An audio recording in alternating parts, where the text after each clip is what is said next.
Hello everyone, welcome back. We've got another mock draft to discuss here today. We're going to do another draft lottery simulation, looking at how things shape up as of this draft lottery simulation for our top 16 picks of the draft. And we're going to be giving my thoughts on who I think will be going 1 through 16 if the mock draft were to start today. We'll get to all of that coming up right now.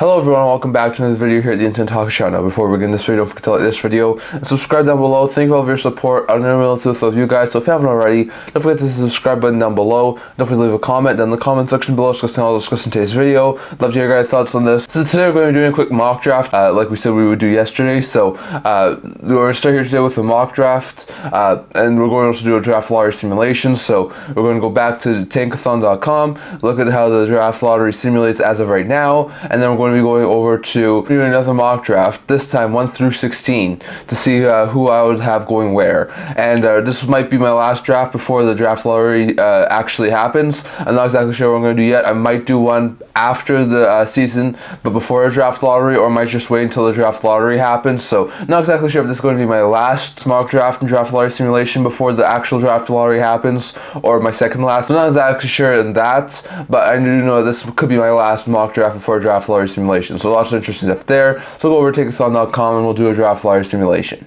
So as you can see here are the odds right now for the top spots in the draft. You currently have the San Jose Sharks have the worst record in the NHL right now with a 283 points percentage. They currently have the best odds to get first overall at 25.5%. The Blackhawks have the second best odds, being second worst in the NHL. They have a 13.5% chance of moving up to first overall. The Anaheim Ducks have an 11.5% chance to move up to first. The Jackets have a 9.5% chance. Senators have an 8.5% chance. Canadiens have a 7.5% chance. Coyotes have a 6.5% chance. Kraken have a 6% chance. Penguins have a 5% chance. Sabres have a 3.5% chance. And Devils have a 3% chance. And then those are only teams who are eligible to be moving up to first overall. But even though you can't move up to first overall, you can still move up in the draft. So the Flames, who are 12th lowest in the NHL right now, have a 2.5% chance of moving up. The Islanders have a 2% chance of moving up. The Wild have a 1.5% chance of moving up, and then the Blues and the Red Wings both have a 1% chance of moving up in the draft. So those are the teams who can move up in the draft. So we'll go ahead and send the draft lottery and see who ends up coming away this time with the first overall pick. And this is a result that I think a lot of teams, especially teams in the Central, would definitely not like. But the Chicago Blackhawks have moved up one draft lottery spot and have taken first overall from the San Jose Sharks. Very impressive there for the Blackhawks, as they have now gone back-to-back first overall selections in the draft. Fantastic stuff there for the Blackhawks, as they are able to get first overall. So they'll have the rights to select the best player in the draft. Well, then you have the Columbus Blue Jackets moving up 2 spots from number 4 to number 2, and they'll be able to select number 2 overall, and they also win a draft lottery spot, which is really fantastic there for Columbus. After picking 3rd overall last year, they were able to pick 2nd overall this year. Meanwhile, the San Jose Sharks drop from 1st to 3rd, dropping 2 spots, and they'll be picking 3rd overall. And then the Anaheim Ducks drop from 3rd to 4th, and they'll be picking 4th overall. So not great stuff there for the Sharks and the Ducks, but they still do remain in the top 5. And then you have the Ottawa at 5th overall, Montreal at 6th overall, Arizona at 7th overall, Seattle at 8th overall, Pittsburgh at 9th overall, Buffalo at 10th overall, New Jersey at 11th overall, Calgary at 12th overall, NY at 13th overall, Minnesota at 14th overall, St. Louis at 15th overall, and Detroit at 16th overall. And next we'll go over to my mock draft to see who I have going where as of right now. So, first overall, we just saw that the Chicago Blackhawks have wound up winning the draft lottery, and I don't think it's any surprise I have them taking consensus first overall pick, Macklin Celebrini. I mean, after taking Connor Bedard last year first overall, they'll able to get another top 6 stud center. I mean, behind Bedard, Celebrini will probably be a 2C in Chicago. I mean, this is your future Patrick Kane and Jonathan Toews. I mean, they had Kane and Toews lead them to, I think it was 2 or 3 Stanley Cups. They're going to have Bedard and Celebrini be able to lead them to another handful of Stanley Cups. I mean, these two would be fantastic on the same team. I mean, Celebrini is having a fantastic year. Last year, playing over in the USHL, put up 46 goals and 86 points in 50 games. This year, over in the NCAA with Boston University, had 30 goals, 58 points in 34 games. He can easily step into the lineup have as early as next year. Celebrini is a fantastic talent, probably the best talent of this year's draft class, and the Blackhawks are lucky enough to once again win the draft lottery and once again get first overall. He's a center, he can play really well, and I think having a 1-2 punch down the middle of Bedard and Celebrini for years to come will be a fantastic thing for the Blackhawks and a scary thought for a lot of other Blackhawks opponents. So really interesting stuff there. But I do have Celebrini going first overall to the Chicago Blackhawks. At second overall, I have the Columbus Blue Jackets. Now they could go a variety of different ways here, but with the connections to Russia, with the amount of Russian players they have, it's guys like Marchenko, Voronkov, Chinakov, Provorov they have in there. They have a lot of good Russians, especially some younger players. So I don't think there'll be any surprise that they go after prospect Russian forward Ivan Demidov. Now Demidov is a really good Russian prospect playing over in the KHL right now.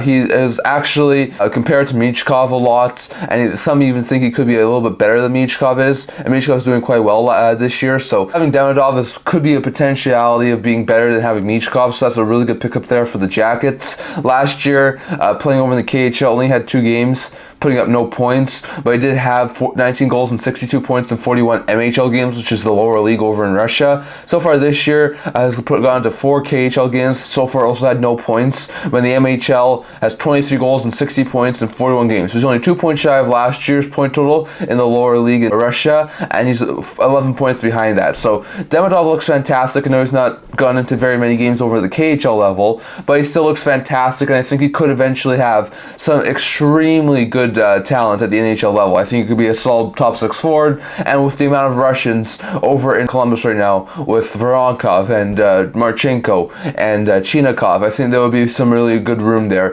to get Demidov as well. So that's a pretty good pickup there for the Jackets. Then look at the San Jose Sharks. They dropped 2 spots. It's not overly great news for them.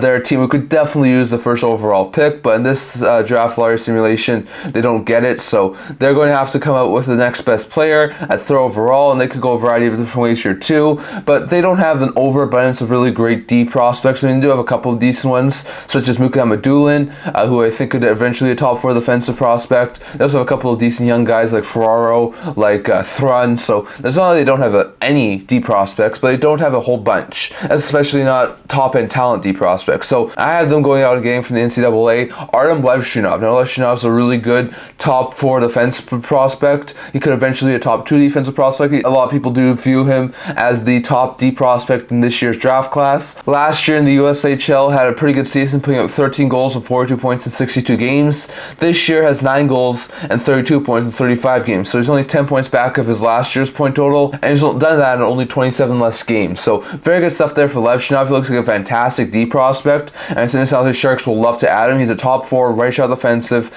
He's sort of like a Reinbacher in a sense, but a little bit better than Reinbacher, and probably will have a little bit more of a higher ceiling, especially offensively. So I think this is going to be a fantastic pickup there for the Sharks, and I think Levshunov will be a fantastic addition there for San Jose. So I have them taking him 3rd overall. Next, we have the 4th overall Anaheim Ducks, who also moved down 1 spot, moving down from number 3 to number 4 in the draft lottery. So they don't also get very lucky. And in this draft lottery simulation, I have them taking left winger Cole Eiserman. I know a lot of people have thought that Eiserman could fall out of the top 5, could also fall out of the top 10. But in this mock draft, I do think the Ducks would take him, just given the fact that they already have a ton of centers and some pretty good D prospects in their system, but their wingers are a little bit lacking in the system as well. So I think they could take a chance on a guy who a lot of people do think is potentially one-dimensional, but has a fantastic shot. And I think if Eiserman could be playing with guys like Zegras or McTavish or Leo Carlson, good playmaking centers, I think he'll be a fantastic, eventually 40-50 goal scorer in Anaheim. I think he'll be a fantastic fit there. And even though he'll probably need a year or two still developing, I think Eiserman could be a fantastic piece there in Anaheim. So I have the Ducks taking a chance on Cole Eiserman, and even though he may not be the best of wingers, I think, at the NHL level, and not the most well-rounded, I think his shot is going to put him as a 40-50 goal scorer eventually, and I think there's a very likely chance, playing with playmaking centers like the Ducks have, he could be a fantastic fit there. So 4th overall, I have the Ducks taking Cole Eiserman. Next, at 5th overall, we have the Ottawa Senators. Now, they could go a variety of different ways here, but I think they really need to go after center. They have a lot of good forward depth. They have a lot of good centers in that team right now. A lot of good forward prospects, guys like Ostapchuk and Greg getting some NHL action this year, but not an overly great defensive group. I mean, they do have Bernard Docker, who they brought up so far. Leslie Thompson hasn't panned out overly well. They do have Tyler Clevin, but I do think they could use one more really solid D prospect, and they had the 5th overall pick in this year's draft. So I have them going a little bit out of the way here, as I think this could be a guy who's a little bit of a reach, but I have them taking right shot defenseman Zane Parik. Now, Parik is a very, very good right shot defenseman. Now, I do think there are a couple better defensemen here, such as Sam Dickinson and Anton Salayev, who I think could wind up being taken here, and I wouldn't be surprised if the Sens had an opportunity, they would take one of those guys. But I do think they might go positionally here, and given the fact they already have 3 solid left shot defensemen in Sanderson, Chychrun, and Shabbat, I think they go after a right shot defenseman who can really round out that top 4. Now, Parik has been a fantastic defensive prospect.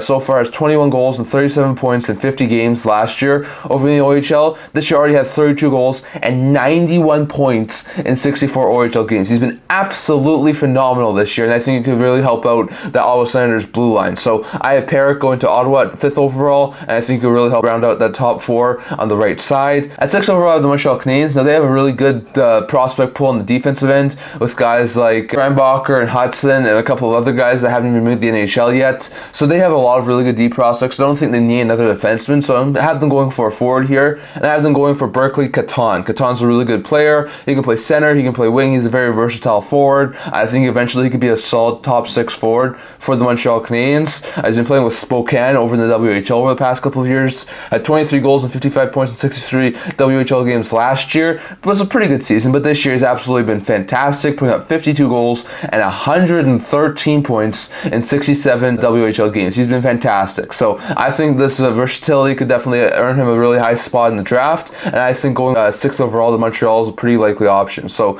I have Caton going 6th overall to Montreal. At 7th overall, I have the Arizona Coyotes. Now, they still have a lot of holes on that roster, so they could definitely use a lot of upgrades on a lot of places. They could help on the defensive end, they could help on the offensive end, but I think they do have a couple decent offensive pieces coming up in the next little while. Meanwhile, on the defensive end, they do have a couple of good young pieces like Moser and Jersey, and also a guy like Simashev coming up in the not-too-distant future, but they don't have another really good top-end prospect. So I have them going after left shot defenseman here, Sam Dickinson, who some people do think could be a top 2 or 3 D prospect in this year's draft. Dickinson's had a fantastic season last year and this year, maybe not to the best of his abilities, but last year had 9 goals and 23 points in 62 OHL games. This year has 18 goals and 69 points in 67 games. So maybe not to the best of his abilities, and maybe still a little bit lacking, but I think Dickinson could be a fantastic top pair left shot defenseman in the next year or 2 for the Arizona Coyotes. And even though Arizona might not be the team picking here, given the fact that they may be a different team completely at this point in time, if they do wind up relocating, whoever winds up picking, I do think that Dickinson will help make that team a ton better on the blue line. So that's my pick for the Arizona Coyotes. I have them taking Sam Dickinson. At 8th overall, you have the Seattle Kraken. Now, they could go a couple of different ways here, but I do think they've drafted a lot of really good forward talent over the past couple of years, including a guy like Shane Wright. So I have them going after defenseman Zeev Buim. Now, Buim is a pretty good defensive prospect playing over in the NCAA. Last year, put up 2 goals and 12 points in 23 USHL games. He did quite well, but this year has been fantastic over in the NCAA, putting up 11 goals, 47 points in 37 games. He's been fantastic over in the University of Denver. He's not an overly big defenseman at 5'11", but he's a very mobile guy. He can definitely put up some points. I think he could be a fantastic top 4 defenseman long term for the Seattle Kraken, and I think they could definitely use a guy like that in their top 4. So that's what I have going 8th overall to the Kraken. 9th overall to the Pittsburgh Penguins. I have them taking Caden Lindstrom. Lindstrom's been playing over in the WHL. He has the potentiality to be a really good top 6 forward. I think he'd be a fantastic guy who can fit in really well, either as like a center replacement of guys like Malkin or Crosby in the next couple of years, or he could fill on the wing for a time being and play with guys like Malkin and Crosby. So far, Lindstrom has 19 goals and 42 points in 61 games last year over in the WHL, but this year has 27 goals and 46 points in 32 games. So he's played half of the games and already has more points. So Lindstrom's been fantastic this year, and I do think he could be a fantastic piece there in an NHL organization. I think going 9th overall to Pittsburgh to play with some of the legends in Pittsburgh like Crosby and Malkin would be a fantastic for him. So I have Lindstrom going 9th overall to the Pittsburgh Penguins, and I think that would be really good. 10th overall, we have the Buffalo Sabres. Now, they already have a lot of really good forward prospects, such as guys like Savoy, Kulik, and Rosen, to name a few, that haven't even made the NHL yet. Plus, they already have a really good young forward group at the NHL level, but they don't have an overabundance a really good D prospect, so I have them taking a chance on left shot defensive prospect from the KHL, Anton Salayev. Now, Salayev last year had 8 points in 41 MHL games, was doing all right, but this year was able to get into 63 KHL games, putting up 3 goals and 11 points. So he looked fantastic. He's a very mobile defenseman, could definitely help in a top 4 role eventually, probably going to need a couple more years of development time, but I think Salayev could be a very fantastic pickup there for the Buffalo Sabres. They could really fit in quite well in that top 4 long term for Buffalo. So I have them taking Salayev. At 11 overall, I have the New Jersey Devils. Now, if they do wind up picking this high, I do think there's a very likely possibility they could wind up having a couple decent potentialities here to try and improve this team. They could use another forward, they could use another defenseman, but they have a really good prospects on both sides. So I have them taking Trevor Connolly from the NCAA. Now, Connolly's actually been doing quite well. Last year over in the USHL, put up 24 goals and 47 points in 57 games, was doing quite well, but this year's been absolutely on fire, putting up 26 goals, 65 points in 47 games. Connolly is a left winger, can play, I think, both wing sides if I'm correct. He's 6'1", 161 pounds, so he's a bigger winger, and I think that adding him to a top 6 already has guys like Jack Hughes, Timo Meier, Jesper Bratt, will be a fantastic piece of work there for New Jersey Devils. So even though they do end up missing the playoffs this year, they're able to get a pretty good consolation prize and take Trevor Connolly. So that's a pretty good pickup there for the Devils. At 12th overall, I have the Calgary Flames, and I have them taking son of a former Flame in Tige Iginla. Now, Iginla is a really good player playing over in the WHL, has potentiality there to be a top 6 forward at the NHL level.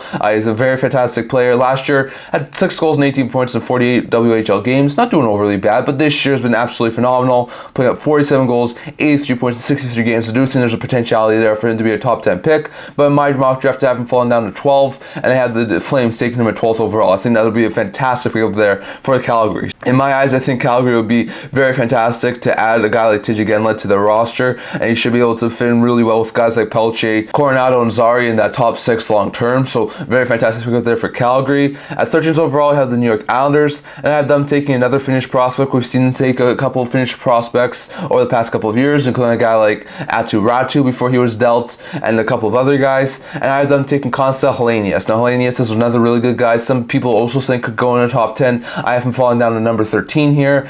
So far, last year in Liga, put up 3 goals, 11 points in 33 Liga games. This year has 14 goals and 36 points in 51 Liga games, and he looks fantastic. Now, I know that there's a very likely chance that he does go top 15, and I do think he goes top 15 here to the Islanders. I think he will be a fantastic fit in New York, so I do have him going to the Islanders. I think he'll be a fantastic top 6 addition there long term for the Islanders, and someone who could definitely help them score, and Islanders don't have a lot of scoring abilities here on the team right now, so getting a guy like that would be a fantastic piece there for the Islanders. At 14th overall, we have the Minnesota Wild. I have them taking from the Norway, Michael Brandsik Nygaard. He's a really good top 6 winger. He could definitely eventually fit into a solid top 6 role for a team like the Minnesota Wild, so I have him going there. So far, he's been playing over in Hockey Allsvenskan over the past couple of years. Last year, put up a goal and 3 points in 11 games there. This year has 8 goals and 18 points in 41 games there, so he looks fantastic. He's definitely going to be a top 20 pick in my opinion, and I think the Wild are able to pick a really good top 6 winger here who can eventually fit into that lineup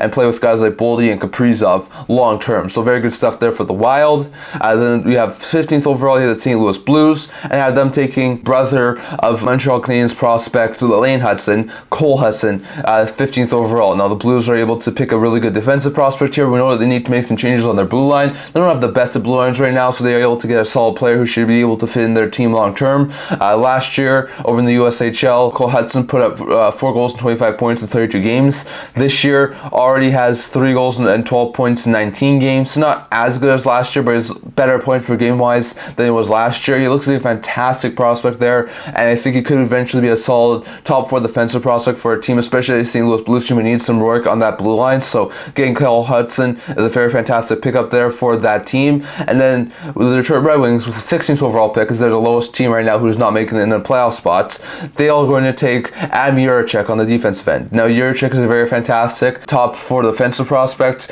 He's brother of Columbus Blue Jackets prospect David Juracek, so he could be a fantastic pickup there for a team like Detroit. He's more of a bigger defenseman at 6'2". He's actually been playing pretty well over in Czechia. Last year, put up 2 assists in 12 games over in Czechia. This year, 1 assist in 19 games. But he's been a fantastic all-around defenseman for that team over in Czechia, and he looks like he could be eventually really solid top 4 pick, sort of like a Simone Edmondson, who they already have in that system. So I think that could be a fantastic pickup there, and someone who can help that team long term. So that's the last pick in my mock draft here. So just to recap, and here's my top 16 picks as of the draft lottery. Number 1, Chicago, they move up 1 spot. I have them taking Macklin Celebrini. Number 2, Columbus, they move up 2 spots. I have them taking Ivan Demidov. Number 3, San Jose, they move down 2 spots. I have them taking Artem Levshunov. Number 4, Anaheim, they move down 1 spot. I have them taking Cole Eiserman. Number 5, Ottawa, they take Perrick. Number 6, Montreal, they take Catan. Number 7, Arizona, they take Dickinson. Number 8, Seattle, they take Buim. Number 9, Pittsburgh, they take Lindstrom. Number 10, Buffalo, they take Salayev. Number 11, New Jersey, they take Conley. Number 12, Calgary, they take Agenla. Number 13, New York I, they take Hellenius. Number 14, Minnesota, they take Brandt Nygaard. Number 15, St. Louis, they take Hudson. And number 16, Detroit, they take Juracek. And those are teams who are currently on the outside looking in as a draft lottery simulation, who I think would be picking those players. So I'd love to hear your thoughts on all this down in the comment section below. What do you think about these mock draft? Would you agree with most of this? Would you disagree with most of this? Where would you sit on this sort of thing? Would you agree with what I've been talking about here? Would there be some other guys who you think would be higher or would be lower based on the draft lottery simulation we made here today? Definitely love to hear your guys' thoughts on this, and love to hear your guys' mock drafts down in the comment section below. That's all I'm going to talk about for today. Remember to like this video, and if you're like to subscribe down below. Thank you for all of your support. I know it's of you guys, so if you haven't already, don't forget to hit the subscribe button down below, and don't forget to leave a comment down in the comment section below so I'll discuss in today's video. I also do a blog talking about news, rumors, analysis, stuff like that, so if you check that out, leave a link down in the description below. And can't wait to see you guys all for next video. See you guys soon.